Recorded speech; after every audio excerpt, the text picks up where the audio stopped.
Having been involved in museums now professionally and full-time for almost 22 years, I can say that the role of a museum in a community has changed dramatically, and its function in any community, large or small, is to provide educational opportunities outside of the traditional classroom experience. And museums have taken on such a critical role now as education in the primary and secondary schools has shifted dramatically. Really focusing on testing and really focusing the attention of students to build maybe the greater economy for the future, especially here in the United States. And along the way, a lot of the humanities and arts have been pushed out of the normal curriculum.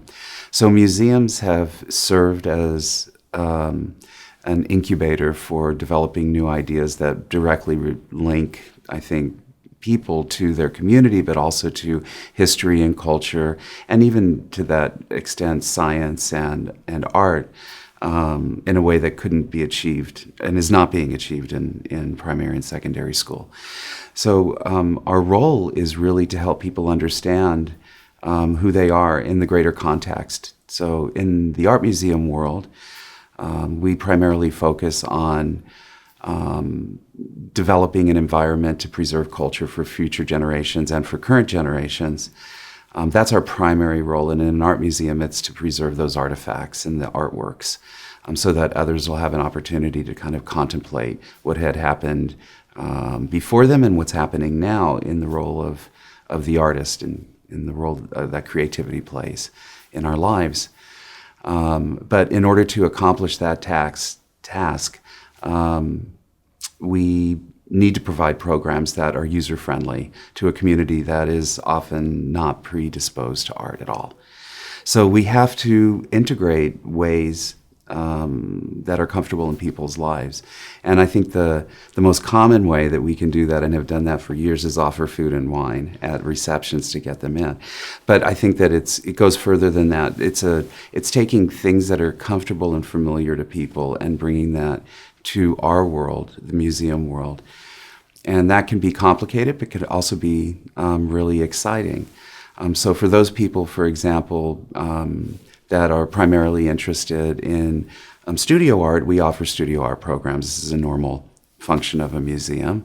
For those people who want to learn in a lecture-type program setting or through a tour, we offer docent-guided tours, or we offer specialists in the field to come and speak to community groups and what I would call maybe more of a little bit of an art history format with a lecturer, and then you're the part of the audience.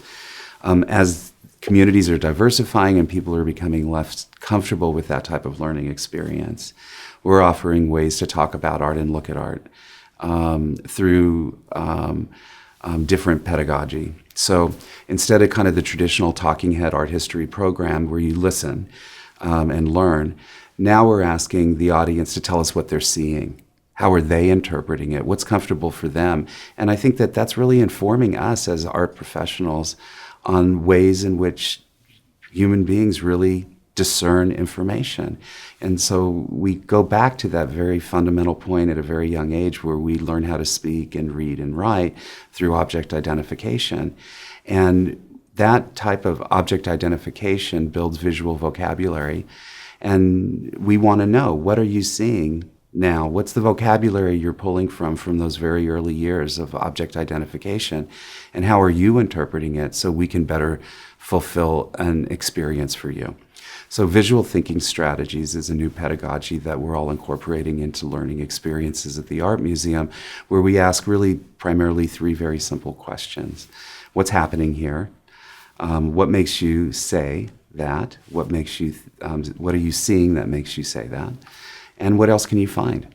And there's no answer. It's not, no, you're seeing it wrong, or this is not what the artist's intention was, because, fundamentally it doesn't matter. In that type of discussion, fundamentally, we are trying to understand how people are looking at things now in a very different way. So take that into consideration when art is no longer in the schools, in primary and secondary school. And so that furthering of information in art, really, it fundamentally stops. second or third grade. So we're working with adult populations now whose visual vocabulary is really almost like a child's. And we are trying to bring them to an adult level of thinking in a way that's meaningful to them without scaring them off or making them feel intimidated. So our role really is, I think, very significant. It's just a matter of getting them in the doors because museums aren't really a part of people's lives as much as they used to be.